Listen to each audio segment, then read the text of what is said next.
so that's nice. But yeah, my name's Ali. The boat here, Deepscan, is a research vessel, in fact, for the Loch Ness project. So here at the project now, we've been working in and around Loch Ness now, well, for over 40 years. And during that time here, we've kind of worked everywhere around Loch Ness, you know. And we've worked in the rivers, the hills, we've worked in the water, of course. We've even worked down on the very bottom of this loch itself. And that is right down, in fact, at 227 metres at its deepest point. So out in the middle there, Loch Ness is almost 750 feet deep.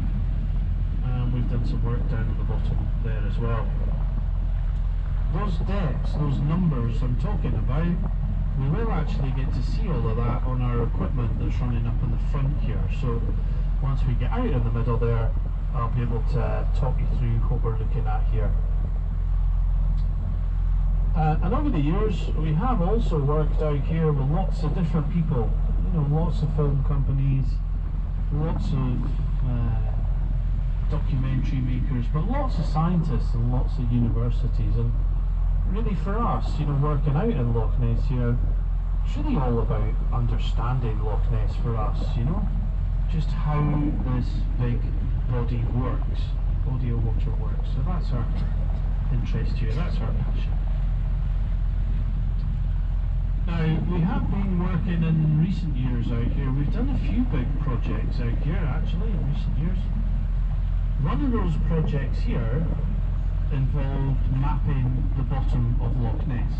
Now, we've done that kind of thing in the past, you know, map the bottom of this loch. But this time, back then though, we were out here and we were working here with some very clever sonar equipment. And the equipment we were using back then, well, it was a bit like a torpedo, this equipment. You know, you actually drop it into the water, the equipment itself will fly away to the bottom of Loch Ness. It'll spend hours down there, it'll map out the bottom, and then it comes back with these amazing images from down there. However though, back then, using that clever equipment, well, I can in fact confirm to you all, we did find the Loch Ness Monster. And that's absolutely true, we really did. Woohoo! I hear you say, in shock and surprise. And the monster we found, it was big. Now, if you're not completely convinced by me about this, and I'm sensing you might not be completely convinced by me, we do have an image on the back of the cabin door here. You see this right here? This is the very monster we found. And it is big, that. You see the body of it? The body section of it is 10 metres long. So that is about the same length as this boat. Big long body. And then also you can see the long round neck sticking out the top there. It's your perfect image, that, isn't it, of the Loch Ness Monster? And we found that, well, we found that just 2 miles to the left of us here, but we found it 200 metres down on the bottom. 700 feet on the very bottom of the loch. So there you go, that's mission accomplished right there, isn't it? That's the job done even. That is the monster mystery all wrapped up and solved. Job is done. We can actually turn the boat around now. Go back to the centre up there, get ourselves some of that very overpriced hot chocolate. We can sit back and try and warm ourselves up a bit. Mission accomplished. Well, not quite, I'm afraid, not quite. Because, I'm afraid, it turns out that particular monster right there, now just that one of course, it turned out it was never living, it was never breathing, I'm afraid. That there turned out to be a giant model of the Loch Ness Monster. Darn it, what are the chances? But it was, and in fact it was a model that was built and used out here as a film prop. And so it was actually built for a movie, that, a 1969 film, The Private Life of Sherlock Holmes. So as they made the movie, they towed the model out here, you know, to film it, but unfortunately in some rather awful weather it sank, the model, and it's well, been lost down there ever since. So we found that, and that was a bit of a miracle, of course, because we weren't looking for it at all. It was a needle in a haystack moment, really, but it was a bit of fun, of course. We did give our images to the press and the media. We did tell the press what it was, of course, but they also had lots of fun with that, so fun times back then. Now, back in the real world, we're going to sail our way out into the middle of the loch. We'll sail down the middle. We'll get some good views, I'm hoping, as long as there's no rain showers down there. And then on the way back in, though, we'll come in very close beside the castle here. We'll get some photos of that on the way back, of course, so I'll tell you a bit about it too. But once we're out a little bit further, you will get to see the size of Loch Ness. Of course, it's fairly big, you know, by British sizes, I mean. So the loch itself is 23 miles long, 37 kilometres. So it's long, but also it's thin, only on average a kilometre and a half wide. So long, thin and deep, of course. And that shape we have of Loch Ness, you know, being long and thin, the shape comes from where we are, you know, where we're situated here, because the loch itself, it sits along the middle of what is called the Great Glen. The Great Glen of Scotland. And a glen, by the way, a glen is a Scottish word, and all that actually means is a steep-sided valley. So you folks can kind of see this is exactly what we have, isn't it? Steep sides. And the Great Glen, though, as the name sort of suggests, it's big, it's long even. The Great Glen, in fact, stretches its way from Inverness. Now, Inverness is on the left side of us, on the east coast of Scotland, underneath the blue skies over there. And the Great Glen stretches from there 70 miles long. It's 100 kilometres long.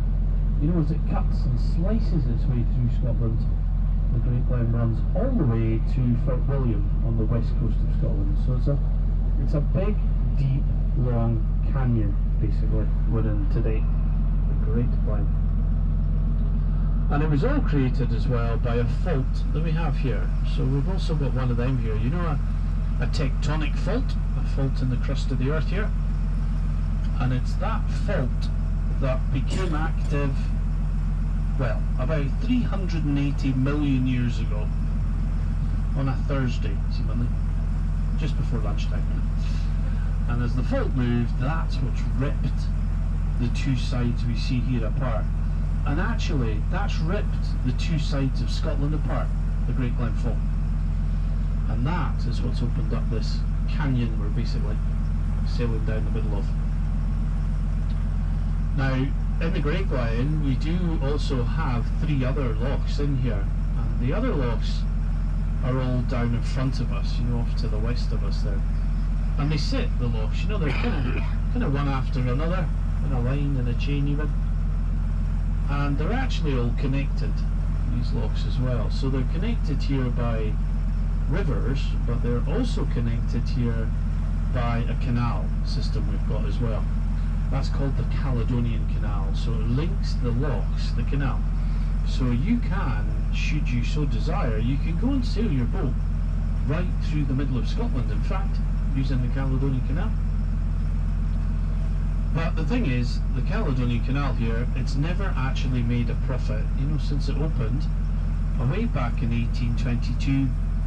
And you folks can kind of see why today. You know, if you have a look around us here, you'll notice there's nobody here. There's hardly a boat to be seen anywhere. I mean, not only have you got a private boat trip, you've also got a private loch trip. There's nobody here. It's like everybody's heard you're coming and cleared the decks for you. We've got one other little cruiser in front of us, but that's it. It's amazing, isn't it? You know, sailboats use it in the summer, fishing boats use it, but not a lot though, so it's always quiet out here. It's great. Well, it's great for me anyway. It's not too much traffic to have to navigate my way around, so that's nice, of course.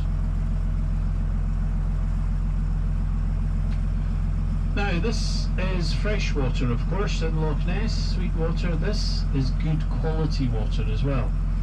And in fact, you can drink the water straight from the loch. It's perfectly safe to drink it. It is all the better, mind you, with a good malt whiskey in it if you're going to drink it. And that is just for medicinal purposes, you understand, of course, of course. But no, it's perfectly safe to drink it. It's just rainwater after all, coming in off our hills here, and you can see on our hills around us, well, there's nothing happening here, is there? You know, we don't have any industry going on here. We don't have any farming or agriculture even. You know, there's nothing up in them there hills to come in and pollute and contaminate in here. So the rain we get, and we get plenty of that, of course, as I'm sure you're noticing, the rain hits the hills and, well, and it all comes, of course. It is, Loch Ness, in fact, the largest body of fresh water in Great Britain.